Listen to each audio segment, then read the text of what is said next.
স্ত্রী ছিল এক ধনী পরিবারের মেয়ে, সুন্দরী, শিক্ষিত ও স্বপ্নবাজ। আর স্বামী উচ্চশিক্ষিত হলেও ভাগ্য ছিল না তার পক্ষে। মাস্টার শেষ করেও চাকরি জোটাতে পারেনি, তবুও সে হাল ছাড়েনি। বিয়ের আগেই সে নিজেকে সফল একজন মানুষ হিসেবে উপস্থাপন করেছিল, কারণ সমাজ একজন যোগ্য বর বলতে বোঝে টাকাওয়ালা একজনকে। তাই সে ভাড়া গাড়ি, সুইট পরে মিথ্যার এক মুখোশে নিজেকে লুকিয়েছিল। বিয়ের পর সত্য প্রকাশ পেলে স্ত্রী প্রথমে কষ্ট পায়, কিন্তু স্বামী বোঝায়, আমি তোমার সামনে নিজেকে ছোট করতে চাইনি, আমি শুধু চেয়েছি তুমি তোমার স্বপ্ন নিয়ে এগিয়ে যাও। স্বামী স্ত্রীর জন্য রিক্সা চালাতেও শুরু করে দেয়। স্ত্রী ধীরে ধীরে বুঝতে শেখে তার স্বামী শুধুই একজন রিক্সা চালক নয়, সে একজন যোদ্ধা। স্বামী প্রতিদিন সকালে রিক্সা চালাতো আর বাকি সময় ইন্টারভিউ দিতে যেত। একাধিক চাকরির জন্য আবেদন করেছে, ঘুরে বেরিয়েছে অফিসে অফিসে।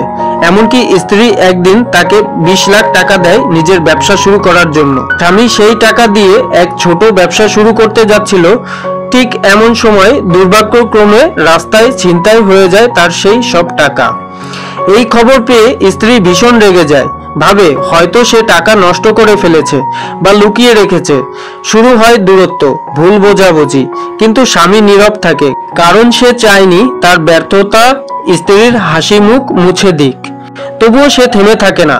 একদিন তার এক বন্ধু অসুস্থ হওয়ায় অনুরোধ করে, বন্ধু, তুই কি আমার হয়ে আমার চাকরির ইন্টারভিউটা দিয়ে দিবি? না গেলে আমার চাকরিটা নষ্ট হয়ে যাবে। স্বামী সম্মত হয় এবং তার ইন্টারভিউটা দিয়ে দেয়। সে এমনভাবে চাকরির ইন্টারভিউ দেয় যেন সে নিজের ভবিষ্যৎ তৈরি করছে। সে সিলেক্টও হয়ে যায়, কিন্তু সেই চাকরিতে না গিয়ে সুযোগটা বন্ধুকেই দিয়ে দেয়। বন্ধু চাকরিতে প্রবেশ করে এবং দক্ষতার সাথে সকল কাজ করে এবং একের পর এক প্রমোশন পায়। এক সময় সে বড় পদে চলে যায়।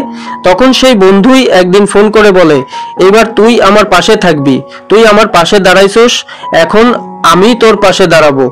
তাকে নিজের অফিসে একটা ভালো চাকরিও দিয়ে দেয়। এদিকে স্ত্রী ধীরে ধীরে বুঝতে পারে স্বামীর জীবনে যে কষ্টগুলো এসেছে তা সে গোপন করেছে তাকে কষ্ট না দেওয়ার জন্য। এদিকে স্বামী এখন একটি সম্মানজনক চাকরিতে আছেন, স্ত্রী কলেজের সেরা ছাত্রী, এবং একে অপরকে দেখে তারা গর্ব করে বলে, আমরা একে অপরের জন্য হিরো ছিলাম, শুধু কেউ জানতাম না।